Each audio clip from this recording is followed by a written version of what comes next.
Hello વિદ્યાર્થી મિત્રો, welcome back. આજે આપણે વાત કરીશું થર્મલ પાવર પ્લાન્ટ, જળ વિદ્યુત પ્લાન્ટ અને પવન ઉર્જા વિશે. એટલે કે આમના દ્વારા આ જે પણ પાવર પ્લાન્ટ છે એમના દ્વારા વિદ્યુત કઈ રીતના ઉત્પન્ન કરવામાં આવે છે, એની સાથે સાથે એમના ફાયદાઓ શું, એમના ગેરફાયદાઓ શું, એના વિશે ચર્ચા કરીશું.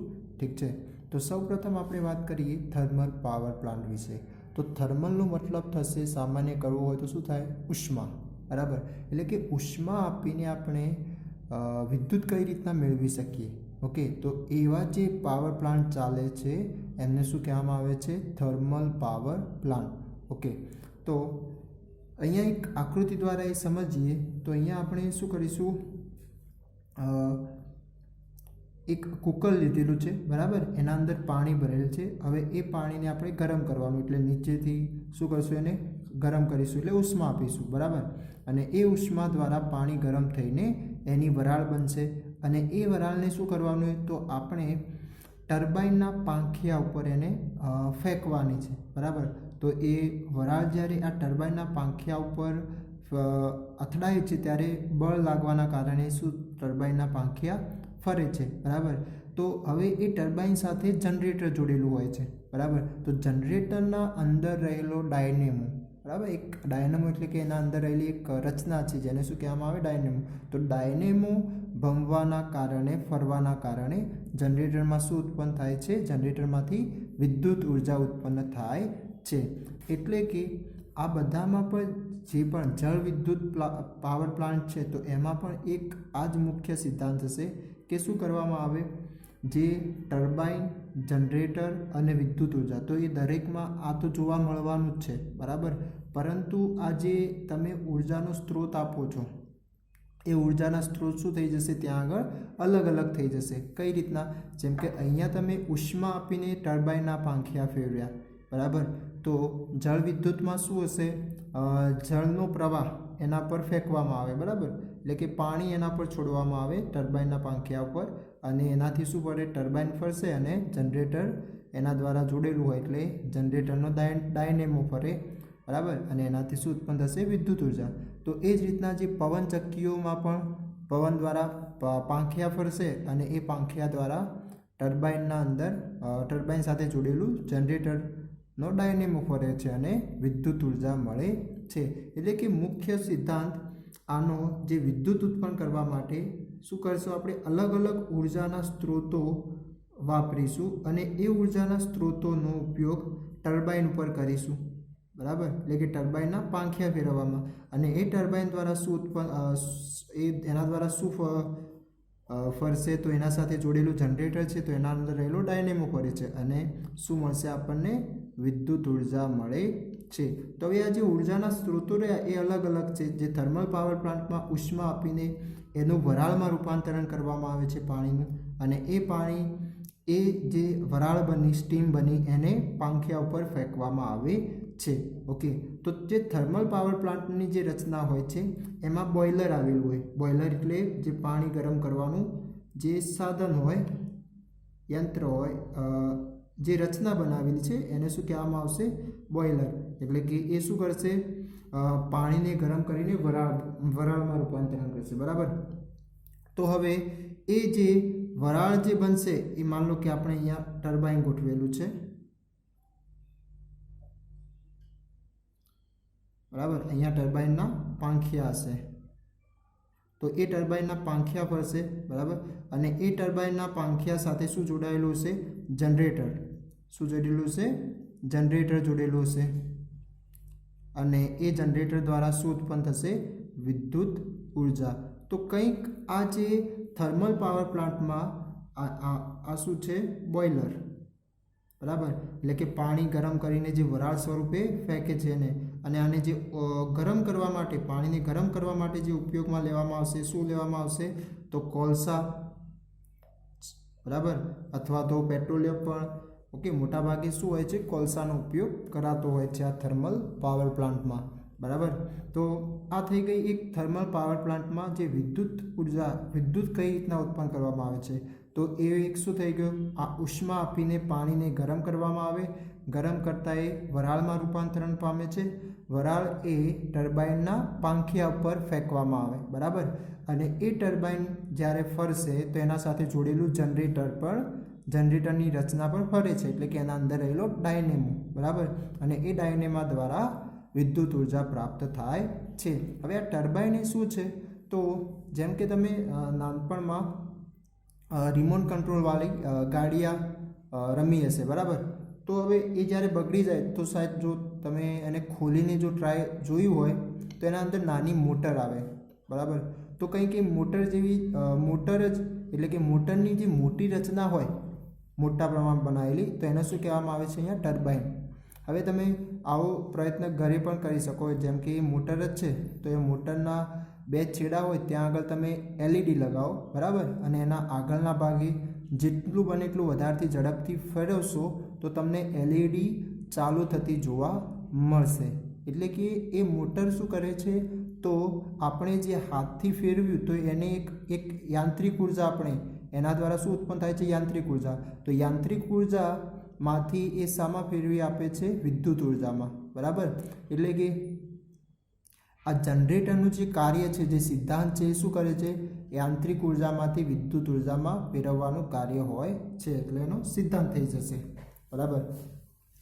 તો અહીંયા જે પાણી છે એ જ પાણી શું થાય? ગરમ થઈને વરાળમાં રૂપાંતરણ થઈને એને ટર્બાઇન પર ફેંકવામાં આવે, અને જે ફૂલ ઝડપથી એના ઉપર અથડાતી હોવાના કારણે ટર્બાઇનના પાંખિયા ફરતા હોય છે, બરાબર. તો આ તો વાત હતી એમના થર્મલ પાવર પ્લાન્ટના જે વિદ્યુત ઉર્જા કઈ રીતના પ્રાપ્ત થશે એની રચના વિશે, બરાબર. તો હવે જે આમાં બળતણ માટે જે વાત કરીએ, શું ઉપયોગમાં લેવામાં આવશે? તો મોટાભાગે કોલસો લેવામાં આવે છે, બરાબર. અને એ કોલસા દ્વારા ઉષ્મા આપીને ઉષ્મા ઉર્જાનું વિદ્યુત ઉર્જામાં રૂપાંતરણ કરવામાં આવે છે. એટલે આ આપણે વિદ્યુત ઉર્જા આપી, ઉષ્મા ઉર્જા આપી, અને ઉષ્મા ઉર્જા દ્વારા શું મળે છે? વિદ્યુત ઉર્જા મળે છે, બરાબર. એટલે એકચ્યુઅલી તો આ ઉષ્મા ઉર્જા, જે ઉષ્મા દ્વારા જે વરાળ બની, એ વરાળ એક ગતિ મેળવે છે, એટલે એક ગતિ ઉર્જા એની પ્રાપ્ત થઈ, અને એ ગતિ ઉર્જા દ્વારા એ ગતિ ઉર્જા શામાં રૂપાંતરણ પામે છે? તો વિદ્યુત ઉર્જામાં રૂપાંતરણ પામે છે. પરંતુ આપણે શું ડાયરેક્ટ ઉષ્મા ઉર્જાનું વિદ્યુત ઉર્જામાં રૂપાંતરણ કયા પાવર પ્લાન્ટમાં? થર્મલ પાવર પ્લાન્ટમાં, બરાબર. તો આ થર્મલ પાવર પ્લાન્ટની વ્યાખ્યા કરવી હોય તો તમે કંઈક આ રીતના પણ લખી શકો છો કે બળતણના દહન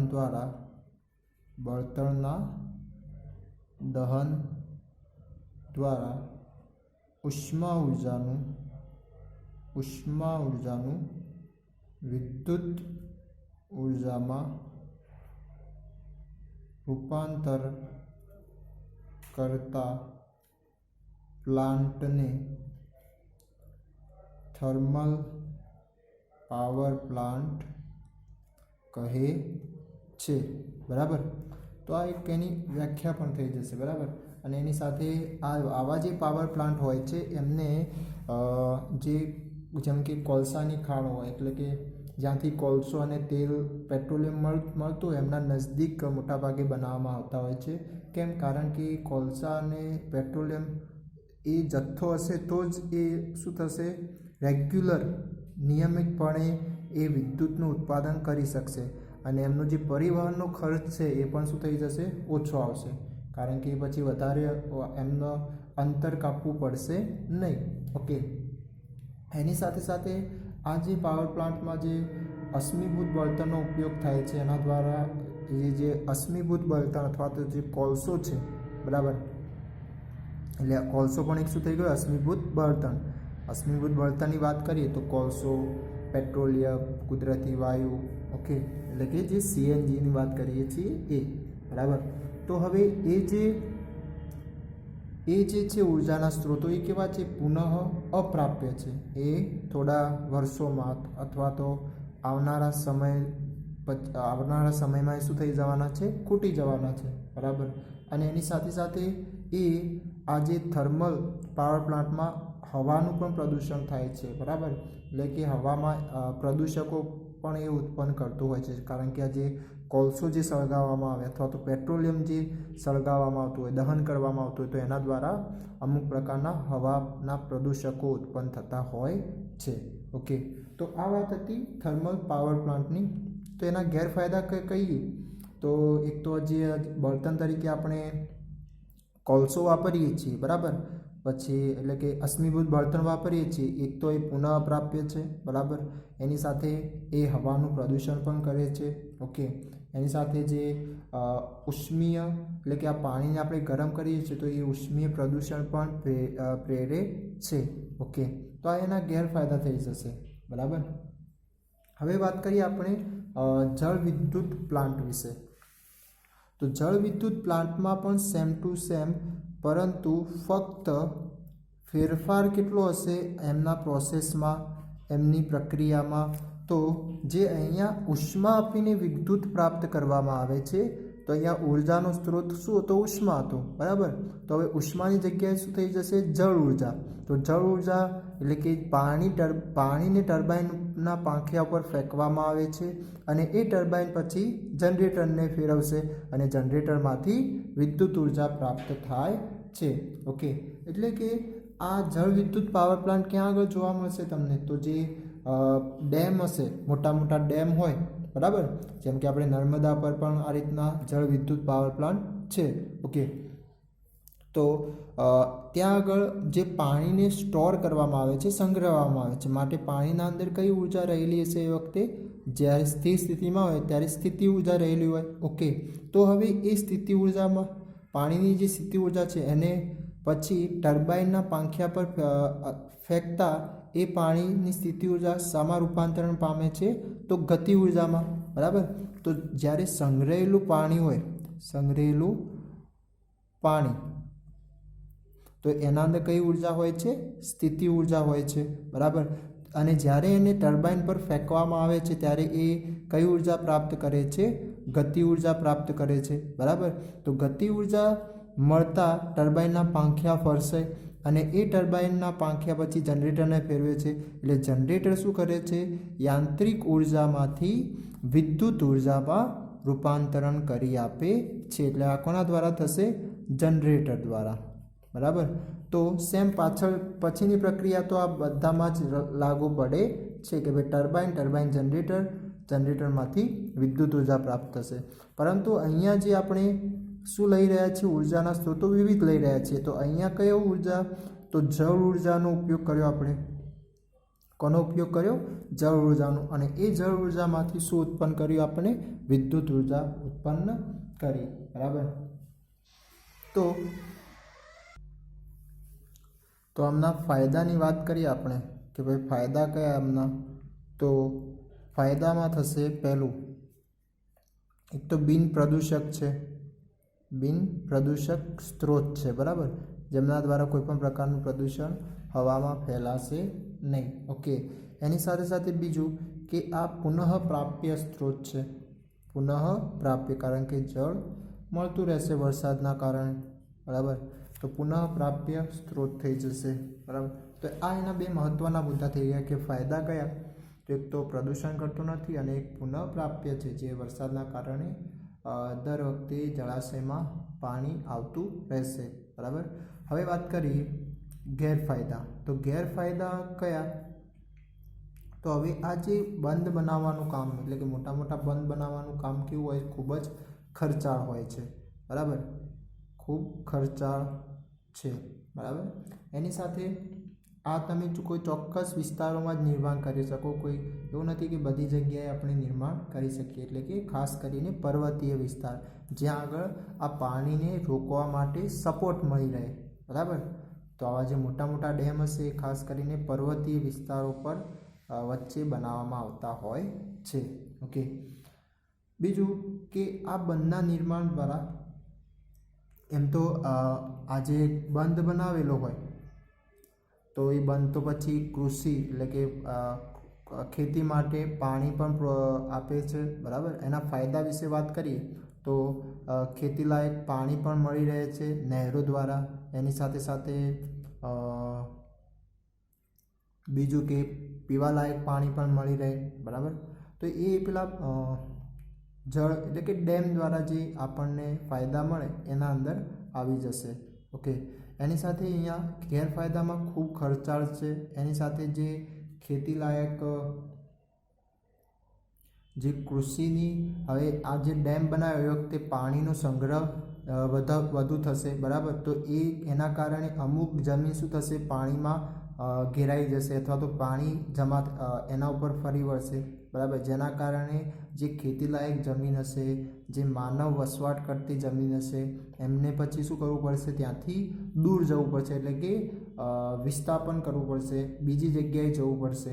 ઓકે, જેના કારણે એનો ગેરફાયદો થઈ જશે કે કૃષિલાયક જમીન, એના દ્વારા જે કૃષિલાયક જમીન હોય છે એ અને જે માનવ વસવાટની જમીન છે એ પણ શું થઈ જાય છે, ડૂબાવવામાં આવે છે, બરાબર.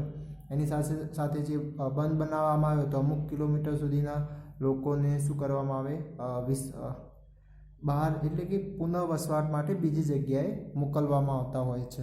ઓકે, પછી એમના મોટા નિવાસ તંત્રનો નાશ પામે છે, એટલે કે એના આજુબાજુનો જે મોટા ભાગનો જે નિવસન તંત્ર છે, એટલે કે જંગલો, એના અંદર રહેતા પ્રાણીઓ વગેરે, તો એક શું થઈ જશે, નિવાસ તંત્ર, તો એ શું કરશે, નાશ પામશે. કારણ કે ત્યાં આગળ બધું શું, પાણી ફરી વળશે, બરાબર. એટલે કે પાણી ભરાઈ રહેશે. ઓકે, એના કારણે જે પાણીના અંદર રહેલી જે વનસ્પતિ હશે એ વનસ્પતિનું વિઘટન થઈને એમાંથી મિથેન વાયુ પણ ઉત્પન્ન થતો હોય છે, જે એ પણ એક શું છે, ગ્રીન હાઉસ અસર ઉત્પન્ન કરે છે, જે એ પણ એક ગેરફાયદો એનો થઈ જશે, બરાબર. શું કે જે એના પાણીમાં જે એ વનસ્પતિ હતી જંગલની, એ વનસ્પતિ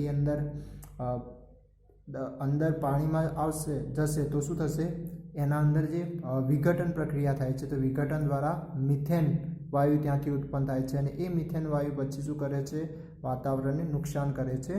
એટલે કે ગ્રીન હાઉસ અસર માટે પણ એ મિથેન વાયુ જવાબદાર છે, બરાબર. તો આ વાત હતી જળ વિદ્યુત પાવર પ્લાન્ટ વિશે. ઓકે, એનું રચના એટલે કે એમાંથી વિદ્યુત ઉર્જા કઈ રીતના પ્રાપ્ત કરવામાં આવે છે, પછી ફાયદા એના શું હોય અને ગેરફાયદા, બરાબર. હવે આપણે વાત કરીએ પવન ઉર્જા વિશે. તો પવન ઉર્જા એટલે કે પવનમાંથી મળતી, પવન જ્યારે ગતિ કરતો હોય તો એ દરમિયાન શું ઉત્પન્ન થશે, પવન ઉર્જા ઉત્પન્ન થશે. પરંતુ આ પવન કઈ રીતના ઉત્પન્ન થાય છે, શું તમે જાણો છો? તો એ જે સૂર્યના વિકિરણો છે, તો એ જે સૂર્યના વિકિરણો છે એ આ રીતના આપણી પૃથ્વીની જમીનને અને જળાશયને અસમાન રીતે ગરમ કરે. કેમ? કારણ કે જે જમીન છે એ જલ્દીથી ગરમ થઈ જાય અને પેલું પાણી શું થાય છે, ધીમે ધીમે ગરમ થાય. એટલે આ રીતના એક અસમાન રીતે ગરમ થતી હોવાના કારણે પવનની એટલે કે હવાની ગતિ ઉત્પન્ન થાય છે. હવામાં શું ઉત્પન્ન થાય છે? ગતિ. અને એ પછી હવા એક પવન સ્વરૂપે એટલે કે એક ગતિ કરતી હવા સ્વરૂપે એ રૂપાંતરિત થાય છે, અને એને આપણે શું કહીએ છીએ? પવન જ્યારે ગતિ ઉર્જા કરતો હોય તો પછી એના અંદર કઈ ઉર્જા સમાઈ જશે? પવન ઉર્જા. એટલે કે એ પવન ઉર્જામાં રૂપાંતરણ પામે છે. ઓકે, અને એના પહેલાં એ જે પવન ઉર્જામાં અને એ પવન ઉર્જાનો ઉપયોગ કરીને જે પવનચક્કીઓ હોય છે એ પવનચક્કીઓ દ્વારા આપણે વિદ્યુત ઉર્જા પ્રાપ્ત કરી શકીએ છીએ. કે જ્યાં આગળ એવા વિસ્તારો કે જ્યાં આગળ પવન વધારે ફૂંકાતો હોય, બરાબર, જેમ કે સમુદ્ર કિનારે અથવા કોઈ પહાડીય વિસ્તાર. ઓકે, તો ત્યાં આગળ આ પવનચક્કીઓનો સ્થાપના કરી, એટલે કે પવનચક્કીઓ ગોઠવીને ત્યાં આગળ વિદ્યુત ઉર્જા પ્રાપ્ત કરવામાં આવે છે, બરાબર. એટલે એની સાથે સાથે ભૂતકાળમાં વાત કરીએ તો આ ભૂતકાળમાં પવનચક્કીઓનો ઉપયોગ પાણી ખેંચવાના જે પંપ આવે તો એમને ચલાવવા માટે પણ એનો ઉપયોગ થતો હતો, બરાબર. અને હાલમાં એનો ઉપયોગ મોટાભાગે શામાં કરવામાં આવે છે? તો પવનચક્કીઓનું વિદ્યુત ઉર્જા ઉત્પન્ન કરવા માટે એ ઉપયોગી બને છે.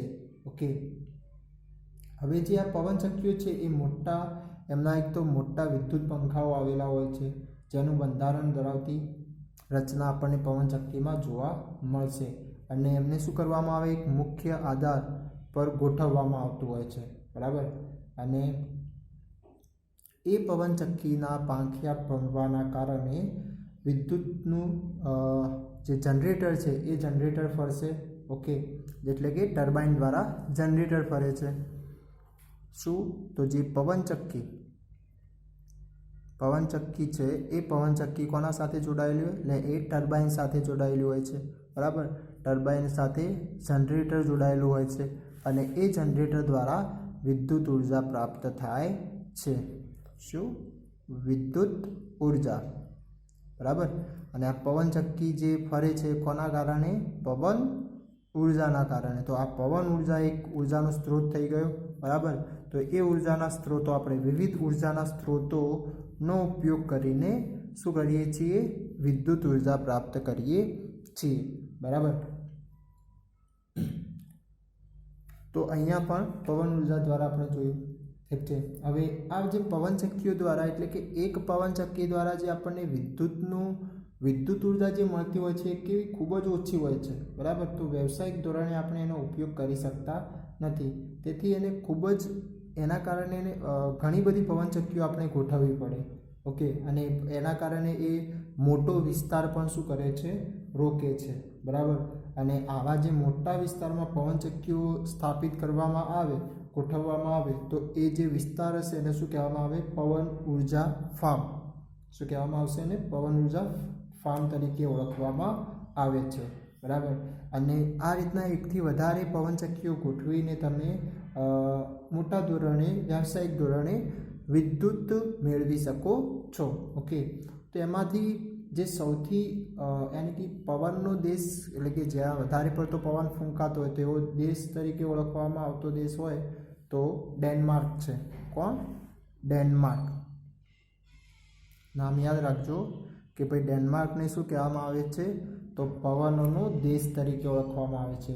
કે ત્યાં આગળ 25%થી પણ વધુ વિદ્યુત જરૂરિયાત પવનચક્કીઓનું એક વિશાળ નેટવર્ક દ્વારા એ વિદ્યુત ઉત્પન્ન કરીને પોતાનું કામકાજ કરતા હોય છે. એટલે કે ત્યાં આગળ જે વિદ્યુત મોટાભાગે ઉત્પન્ન કરવામાં આવે છે એ આ પવન દ્વારા એટલે કે પવનચક્કીઓ દ્વારા ત્યાં ઉત્પન્ન થતી હોય છે. એટલે કે 25%થી પણ વધુ એ આ રીતના પવનચક્કીઓથી એ વિદ્યુત ઉત્પન્ન કરતા હોય છે. એના સાથે સાથે જે જર્મની દેશ છે તો જર્મનીમાં પણ વિદ્યુત ઉર્જા એટલે કે પવન ઉર્જામાંથી વિદ્યુત ઉર્જાનું રૂપાંતરણ કરવામાં પણ એક અગ્રણી એટલે કે એક આગળ આવતો દેશ છે.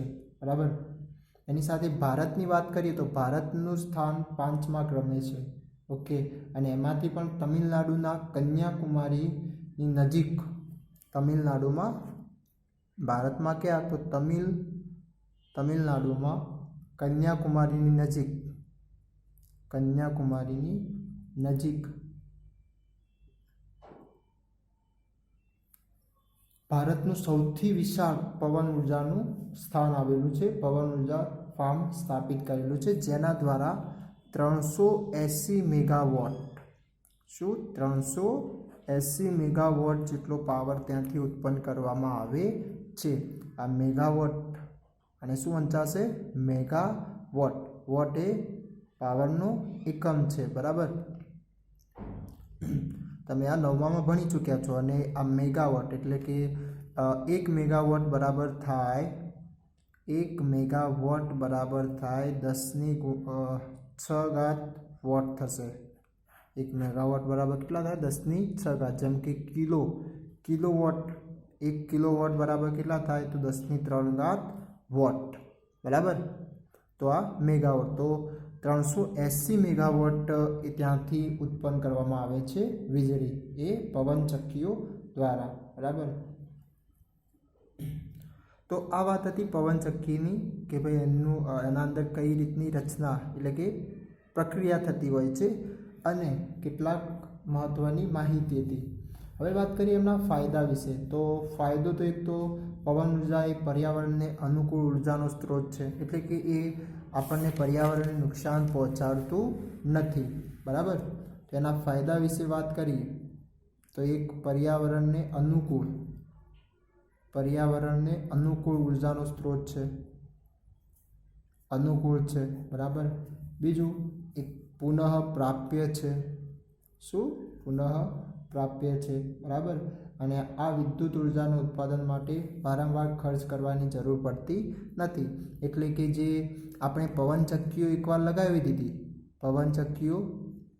એકવાર લગાવી દીધી ત્યારબાદ એને વારંવાર આપણને એ ખર્ચ કરવો પડતો નથી. હા, કોઈ આપત્તિ આવી જાય, વધારે પડતું વાવાઝોડું અથવા કોઈ અંદર ખામી થઈ ગઈ તો એ થોડું રિપેરિંગ વગેરે થાય, પરંતુ મોટા ભાગે શું છે, એકવાર લગાવ્યા પછી આપણને સતત ત્યાંથી વિદ્યુત ઉર્જા મળતી રહે છે, બરાબર. તો આ થઈ જશે એના ફાયદા, બરાબર. હવે વાત કરીએ એની ગેરફાયદા એટલે કે મર્યાદાઓ. તો ગેરફાયદામાં તો જે વિસ્તારોમાં વર્ષના મોટા ભાગમાં પવન ફૂંકાતો હોય, બરાબર, એટલે કે એવા વિસ્તારો કે જ્યાં વર્ષના મોટા ભાગ દરમિયાન, મોટા દિવસો દરમિયાન શું થતું હોય, ત્યાં આગળ પવન ફૂંકાયા કરતો હોય, તો એ જ વિસ્તારોમાં તમે પવનચક્કીઓનું નિર્માણ કરી શકો છો, એટલે કે લગાવી શકો છો, બરાબર. બધી જગ્યાએ આપણે લગાવી શકતા નથી. ઓકે. એની સાથે સાથે જે ટર્બાઇનને ભમવા માટે, ગતિ આપવા માટે જે જરૂરી ઝડપ જોઈએ એ કેટલી હોવી જોઈએ, તો એ હવાની ઝડપ 15 કિલોમીટર પ્રતિ કલાકની હોવી જોઈએ, તો જ એ ટર્બાઇનના પાંખિયા ફરી શકે છે, બરાબર. જો આ 15 કિલોમીટર પ્રતિ કલાકની ઝડપથી પવન ફૂંકાતો હોય અથવા આનાથી વધારે પવન ફૂંકાતો હોય તો તમે ત્યાં આગળ વિદ્યુતનું ઉત્પાદન કરી શકો છો, એટલે કે વિદ્યુતમાં ઉર્જામાં રૂપાંતરણ કરી શકો છો, બરાબર.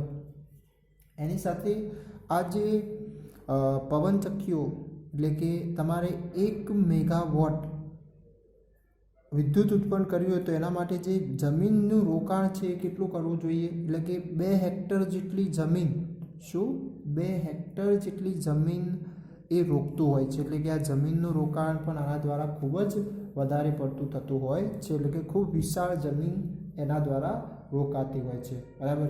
પછી કે જે આ પવનચક્કીઓનો જે પ્રારંભિક ખર્ચ છે એ ખૂબ જ મોંઘો હોય છે, પ્રારંભિક ખર્ચ જે હોય છે એ ખૂબ જ મોંઘો હોય છે, બરાબર. એની સ્થાપવા માટે ફાર્મ આખું જે સ્થાપવું છે, ઓકે, તો એનો પ્રારંભિક ખર્ચ ખૂબ જ ઊંચો હોય છે.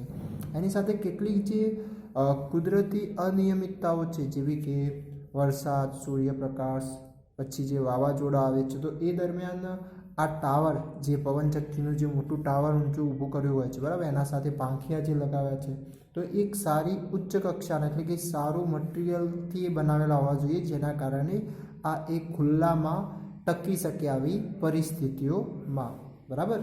તો આ કેટલાક એના ગેરફાયદા વિશે માહિતી હતી. તો પર્યાવરણને અનુકૂળ છે, એના ફાયદા વિશે વાત કરીએ તો પર્યાવરણને અનુકૂળ છે, પુનઃપ્રાપ્ય છે, બરાબર. અને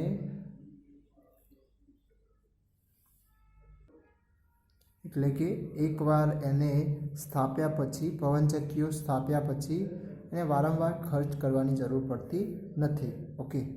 એના ગેરફાયદા વિશે વાત કરીએ તો પવનની ગતિ 15 કિલોમીટર પ્રતિ કલાકની હોવી જોઈએ. જો એનાથી ઓછો પવન ફૂંકાતો હશે તો એ ટર્બાઇનના પાંખિયા એટલે કે ફેરવી શકશે નહીં. પછી 1 મેગાવોટ તમારે વીજળી ઉત્પન્ન કરવી હોય તો એના માટે વધારે જમીન રોકવી પડે, એટલે કે ફાર્મ બનાવવા માટે 2 હેક્ટર જેટલી જમીનની જરૂરિયાત પડતી હોય છે. પછી એનો પ્રારંભિક જે લગાવવાનો ખર્ચ હોય છે એ ખૂબ જ વધુ હોય છે. પછી કુદરતી અનિયમિતતાઓના સામે ટકી રહેવા માટે ઉચ્ચ કક્ષાનું મટીરિયલ વાપરવું જોઈએ, એટલે તમારે ઉચ્ચ કક્ષાની એ જાળવણી કરવી પડે છે. ઓકે. તો આ વાત હતી પવન ઉર્જાના ફાયદા અને ગેરફાયદા. તો આજે આપણે વાત કર્યા થર્મલ પાવર પ્લાન્ટ, જળ વિદ્યુત પ્લાન્ટ અને પવન ઉર્જામાં વિદ્યુત કઈ રીતના ઉત્પન્ન કરવામાં આવે છે અને એના ફાયદા અને ગેરફાયદા. ઠીક છે. Thank you.